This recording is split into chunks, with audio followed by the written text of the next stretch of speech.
नमस्कार दोस्तों। क्या हाल है आप लोगों के। उम्मीद करता हूँ कि आपकी जो आंसर राइटिंग का जो सेशन है वो सही ढंग से चल रहा होगा और आप लोग खूब प्रैक्टिस कर रहे होंगे आंसर की। तो उत्तराखंड पीसेस को ध्यान में रख के हमारी सीरीज जारी है। थोड़ा लेट हो जाते हैं उसके लिए sorry, but still very very important. देखते हैं आज की स्लाइड में क्या है। आज हम डिस्कस करेंगे विंड्स के बारे में। तो पहला क्वेश्चन है, what are winds and explain its classification and their types. पवन क्या है और इसके प्रकार बताने हैं आपको। तो सबसे पहले लाइन आपकी शुरू होगी, सीधे सीधे आप डिफाइन कर दीजिएगा कि सर विंड्स होती क्या है, क्या होती है। The movement of the air from higher pressure to low pressure are called wind. ठीक। और इसकी कैटेगरी दो प्रकार की है, surface wind and atmospheric wind.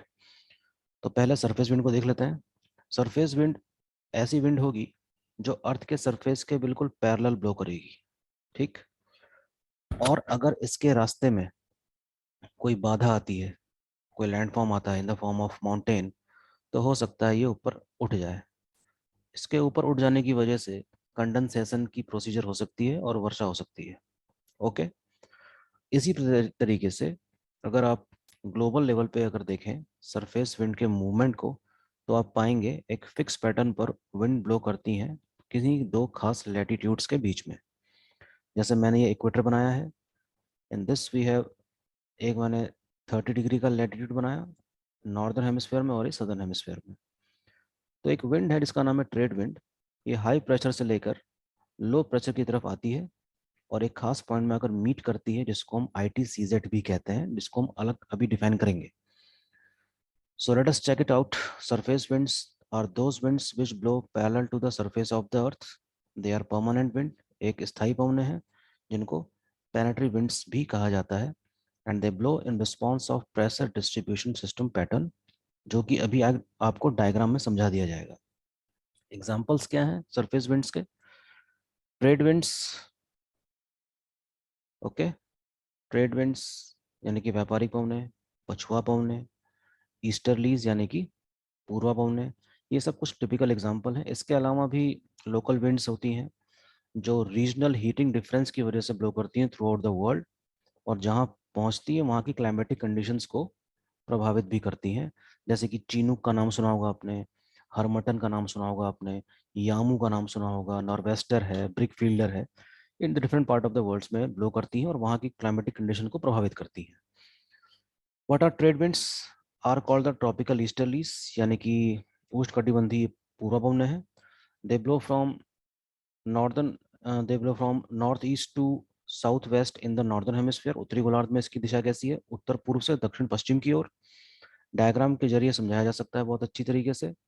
आप जरूर इसका इस्तेमाल कीजिएगा डायग्राम का। ठीक, अभी दिखाता हूँ आपको। South east to north west southern hemisphere में they blow from subtropical high pressure to equatorial low pressure. और ये बात UPSC में पहले पूछी जा चुकी है। वेस्टर्लीज यानी कि पछुआ पवने, इनको मिड लैटिट्यूड विंड्स भी कहा जाता है। They also blow in both the hemisphere, दोनों गोलार्धों में बहती हैं। सब ट्रॉपिकल हाई प्रेशर से सब पोलर लो प्रेशर के बीच में बहती हैं। चलिए आपको फिगर दिखा देते हैं, ये रही। हम इस समय बात इसकी कर रहे हैं। सब ट्रॉपिकल हाई से सब पोलर लो प्रेशर के बीच में बहती है, यहाँ से लेकर यहाँ, और दक्षिणी गोलार्ध में यहाँ से लेकर यहाँ। तो these are two sets of westerlies in both the hemisphere. Okay. लेकिन इसका विकास अधिकतर कहाँ पर हुआ है? दक्षिणी गोलार्ध में। क्यों हुआ होगा?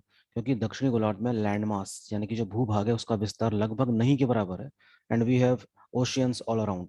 तो रुकावट कोई पैदा नहीं होगी चलने वाली पवन के सामने। जब रुकावट नहीं होगी तो खुल के ये बहेंगी, कोई दिक्कत नहीं होगी। और इनको अलग अलग अक्षांशों में, यानी कि 40 डिग्री पर इसको कहा जाता है रोरिंग 40s, गुर्राती चालीसा। हिंदी में 50 डिग्री पर कहते हैं furious 50s। Okay. Like this you can frame your answer very well. ठीक है, क्योंकि क्वेश्चन 125 वर्ड्स का है तो आंसर थोड़ा लंबा रहेगा ये। अब बात करते हैं पोलर ईस्टर्लीज की। They blow from polar high pressure to sub polar low pressure belt, and its direction is similar to that of the trade winds. फिर से उस फिगर को देख लेते हैं। ये रहा, one more set of wind is develop between high pressure to low pressure. उत्तरी गोलार्ध में पोलर रीजन से सब पोलर में, यहाँ से लेकर यहाँ, और सदर्न हेमिस्फीयर में यहाँ से लेकर यहाँ। आप मैच कर सकते हैं, डायरेक्शन इसकी क्या है? सिमिलर है। किसके? ट्रेड विंड्स के। राइट। बहुत आसानी से लिखी जा सकती है बात। फिर मैंने जो अभी आपको एग्जांपल दिए थे अदर सरफेस विंड्स के वो कौन से, local winds, sea breeze, land breeze, katabatic wind, anabatic wind, sorry spelling यहाँ पर सी होनी चाहिए, monsoon wind. All these are an example of what, surface wind, जिसके लिए हम अलग से वीडियो बनाएंगे और अलग से एक एक करके इसको डिफाइन कर सकते हैं। ठीक है, मॉनसून विंड का पूरा मैकेनिज्म काफी इंपॉर्टेंट है। कैटाबैटिक और एनाबैटिक विंड में भी 50 वर्ड्स में लिखने को आ सकता है। ठीक है, लाइक दैट। तो ये डायग्राम बनाइएगा और उस क्वेश्चन को खत्म करिएगा। ठीक, now we have what is intertropical convergence zone. अंत उष्णकटिबंधीय अभिसरण क्षेत्र क्या होता है? ये ऐसा क्षेत्र है, कुछ इस तरीके से समझ सकते हैं आप, कि जहां पर दोनों गोलार्धों से ट्रेड विंड्स मीट करती हैं, अर्थात मिलती हैं। उसी इलाके को कहा जाता है क्या? ITCZ। This we have ITCZ। Okay, doldrum, ITCZ, equatorial low, ये सब के सब किसके द्वारा संबंधित है? लो प्रेशर से, वेरिएबल विंड से, और बहुत ही शांत परिस्थितियां पाई जाती हैं यहाँ पर, उससे ये संबंधित है। तो 50 वर्ड्स में काफ़ी कुछ चीज़ें लिखी जा सकती हैं, वेरी इजी। एक और सेट है, एक और क्वेश्चन बनने की संभावना है आपके विंड सिस्टम से, वो है try meridional system of wind, जिसमें 3 प्रकार की सेल्स बनती हैं, हेडली सेल, फेरल सेल और पोलर सेल। इसमें आप एक आंसर लिखिए और उसको समझाने की कोशिश करिए इस फिगर के द्वारा। ठीक, देख लीजिए ये फिगर, और ये फिगर काफ़ी कुछ कहता है। इक्वेटर वाला रीजन काफ़ी, जहाँ पर टेम्परेचर हाई है, यहाँ पर एयर राइज करेगी due to the high temperature, क्योंकि जब हवा गर्म होती है तो ऊपर की तरफ उठती है, लेकिन कितनी ऊपर जाएगी? एक खास ऊंचाई पे उसको ठंडा होना ही होगा। तो adiabatically the air got cooled, और जब ठंडी हवा होगी वो क्या होगी? भारी होगी, उसको नीचे उतरना ही होगा। और जब नीचे उतरेगी तो ये कहाँ पर उतरती है? 30 डिग्री के आसपास इसका विस्तार, ये है यहाँ पर बैठेगी 30 डिग्री के आसपास। ठीक, और ऐसा दोनों ही गोलार्धों में होगा, यानी कि हेमिस्फेयर में। नीचे उतरने के बाद फिर वही सरफेस विंड बन के बहेगी ट्रेड विंड के फॉर्म में, और यहाँ पर आने के बाद ऊपर की तरफ उठेगी। तो आप देख सकते हैं कि दोनों ही हेमिस्फेयर में एक खास किस्म का सेल बन रहा है, और इस सेल की खोज किसी विज्ञानी ने की होगी जिसका नाम था हेडली, और इन्हीं का नाम पे पड़ गया क्या? Hadley cell. इसी प्रकार से one more set of cell we have establish, कुछ इस तरीके से, जिसको हम क्या कहेंगे? Ferrel cell. और एक और सेल बनेगा कहाँ पर?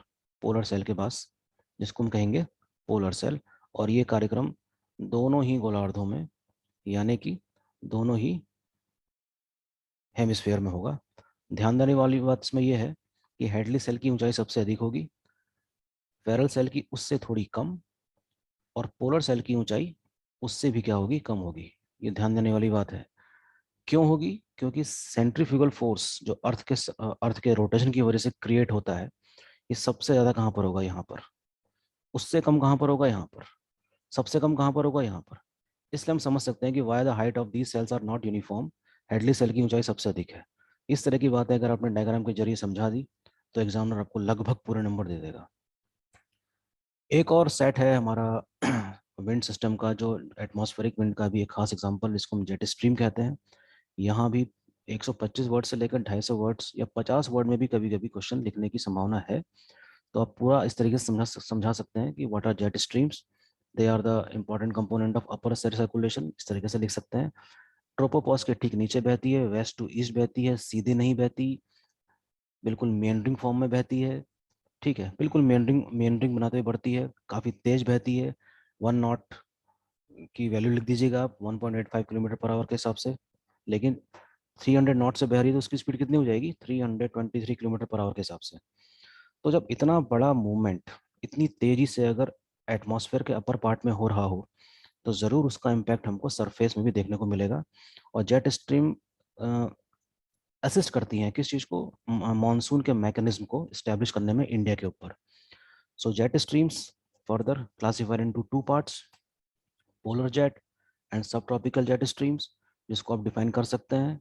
डायग्राम अगर आपके पास ये रहा, देखो, अगर है तो आप इसको बना के एक्सप्लेन कर सकते हैं। एग्जामिनर को बात समझ में आ जाएगी कि बच्चे को बात पता है, और आपको पूरे पूरे नंबर दे देगा। इस पूरे मैटर को जो मैंने यहाँ पे लिखा है, जिसको पूरा पढ़िएगा और आंसर लिखने की कोशिश कीजिएगा। जियोस्ट्रॉफिक विंड से भी क्वेश्चन आ सकता है, ऐसी विंड जिसका फ्रिक्शन का कोई असर नहीं होता, और उसी प्रिंसिपल को फॉलो करती है कौन सी, jet streams. Okay, so that's all for today. Please watch this video और अपना आंसर राइटिंग का कार्यक्रम जारी रखिए। Thanks a lot. Thank you.